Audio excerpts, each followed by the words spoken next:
हैं, फिल्म दिखाते हैं, उनसे पूछते हैं कि फिल्म कैसी लगी। ऐसे एक टेस्ट स्क्रीनिंग हमने किया था।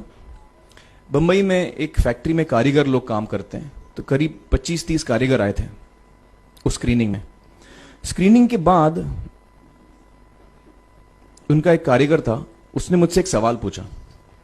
उसने मुझसे ये पूछा, आप लोगों ने फिल्म देखी है 3 इडियट्स?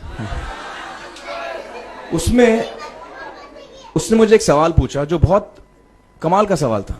उसने मुझे ये सवाल पूछा कि सर, पिक्चर के अंत में हमें पता लगता है कि आप तो रणछोड़ दास थे ही नहीं, रैंचो तो थे ही नहीं आप, तो सर्टिफिकेट तो आपको मिला नहीं, वो तो जावेद जाफरी को मिल गया, तो आप इतने बड़े साइंटिस्ट कैसे बन गए?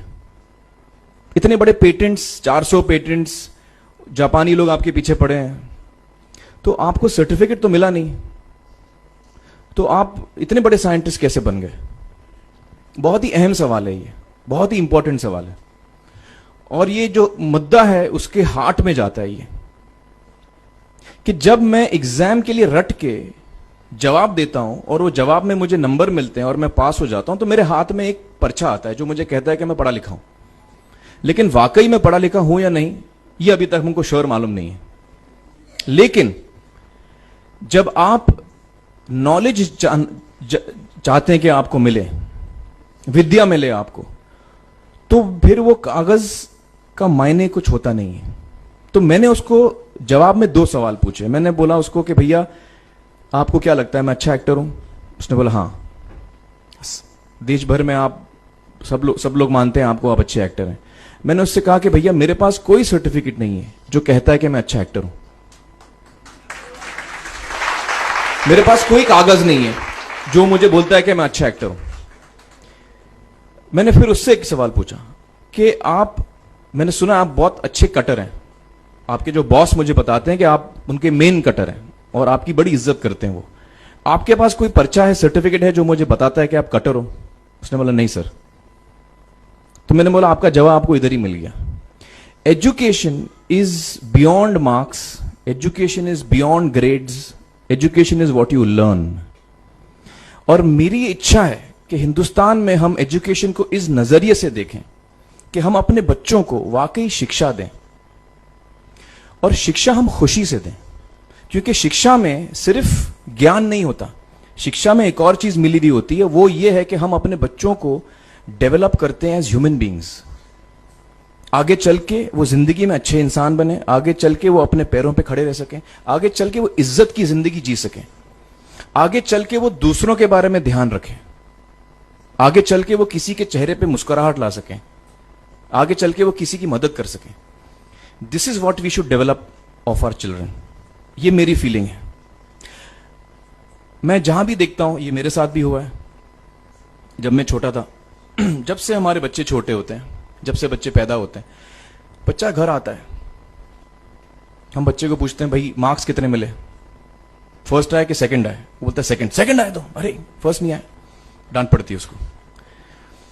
जो बोलता है मैं 10th आया, तो उसकी तो हालत ही बुरी हो जाती है। बच्चे को लगता है यार ये फर्स्ट आना बड़ा जरूरी है।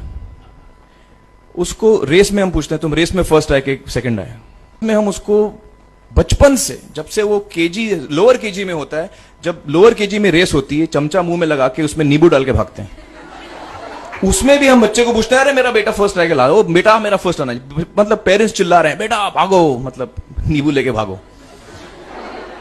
तो उसमें होता क्या है कि बच्चे को लगता है कि यार ये बड़ा जरूरी है। मेरे पेरेंट्स को हमेशा, मेरे पेरेंट्स मुझे एक ही सवाल पूछते हैं, मैं फर्स्ट आया कि नहीं। उसके जहन में ये बात बैठ जाती है कि मेरे को अव्वल आना है, मेरे को कंपीट करना है, मेरे को बाकी लोग से आगे निकलना है। टीचर्स भी यही सवाल उसको पूछते हैं आमतौर पे, मेरे साथ हुआ है।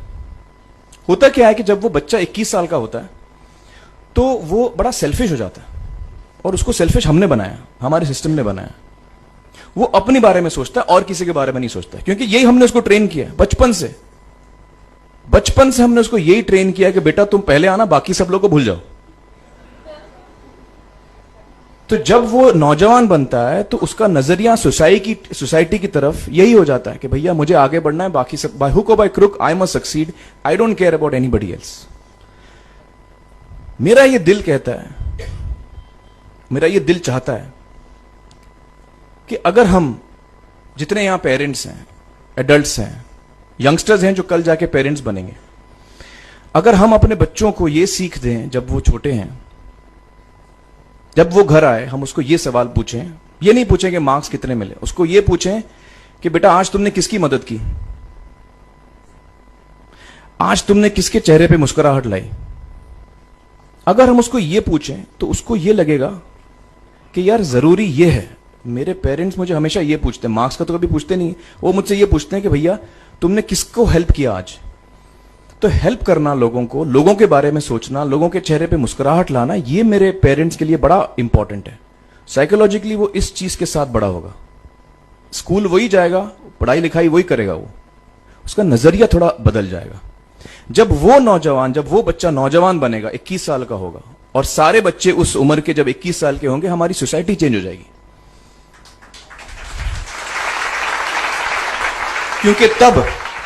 क्योंकि तब हमारी सोसाइटी में ऐसे नौजवान होंगे जो खुद के बारे में नहीं सोच रहे, दूसरों के बारे में सोच रहे हैं। तो मुझे लगता है कि सबसे बड़ी चीज जो हमारे एजुकेशन सिस्टम में मैं देखना चाहूंगा, जो मैंने अपने स्कूल लाइफ में नहीं देखी, कि हमको ये अहमियत इस पे दी जा रही है कि हम अपने आसपास के बच्चों को कितना हेल्प कर रहे हैं।